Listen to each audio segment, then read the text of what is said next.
নেতা গণতন্ত্রের ইমাম নাহিদ ইসলাম ভাই, যিনি ক্ষমতার মস্তক ছেড়ে এসে আবার জনতার কাতারে হাজির হয়েছেন।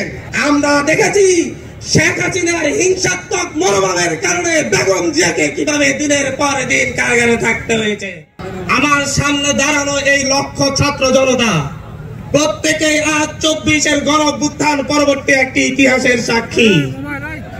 এই ইতিহাস রচনা করতে যাচ্ছে এই বাংলাদেশের তরুণ প্রজন্ম, যারা জুলাই গণঅভ্যুত্থানের নেতৃত্ব দিয়েছে। আমাদের সামনে উপস্থিত আছে আমাদের 24-এর গণঅভ্যুত্থানের অগ্রনায়কেরা, যারা জীবন বাজি রেখে লড়াই করেছে, যারা বারবার গুমের শিকার হয়েছে কিন্তু শেখ হাসিনার পদত্যাগের প্রশ্নে আপোষ করে নাই। আমাদের সামনে এখানে উপস্থিত আছেন আমাদের নেতা গণতন্ত্রের ইমাম নাহিদ ইসলাম ভাই, যিনি ক্ষমতার মস্তক ছেড়ে এসে আবার জনতার কাতারে হাজির হয়েছেন। এই জনতা আজকে ভালোবাসা দিয়ে, সম্মান দিয়ে এই আজকে মানিক মিয়া এভিনিউতে উপস্থিত হয়ে আবারও নাহিদ ইসলামের নেতৃত্বকে গ্রহণ করে নিয়েছে। আমরা দেখেছি শেখ হাসিনার হিংসাত্মক মনোভাবের কারণে বেগম জিয়াকে কিভাবে দিনের পর দিন কারাগারে থাকতে হয়েছে। আমরা দেখেছি কিভাবে এদেশের বিরোধী দলীয় নেতা কর্মীদেরকে গুম খুন করা হয়েছে। আমরা দেখেছি শুধুমাত্র বিরোধী মত পোষণের কারণে এদেশের মানুষের উপর কি এমন নির্যাতন চলে আসছে।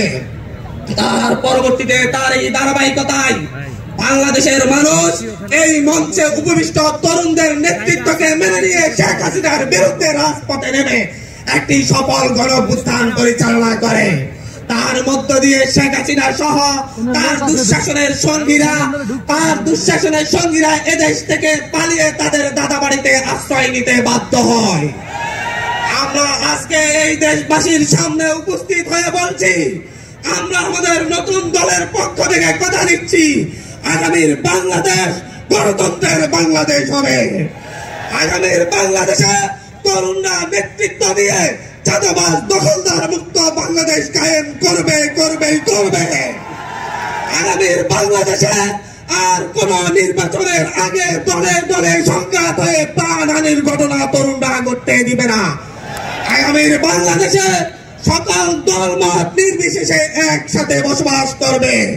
আজকে যেমন আমাদের এখানে সারা দিয়ে বাংলাদেশের সকল রাজনৈতিক দল এখানে উপস্থিত হয়েছে, আগামীর বাংলাদেশ বিনির্মাণে আমাদের এই তরুণ প্রজন্মের নেতৃত্বে সকল রাজনৈতিক দলকে সাথে নিয়ে আগামীর বাংলাদেশ পুনর্গঠন করা হবে। এটা এই দেশবাসীর কাছে আমাদের প্রতিশ্রুতি। আমরা এই প্রতিশ্রুতি রেখে আপনার সংক্ষিপ্ত বক্তব্য শেষ করছি। ধন্যবাদ। ইনকিলাব জিন্দাবাদ।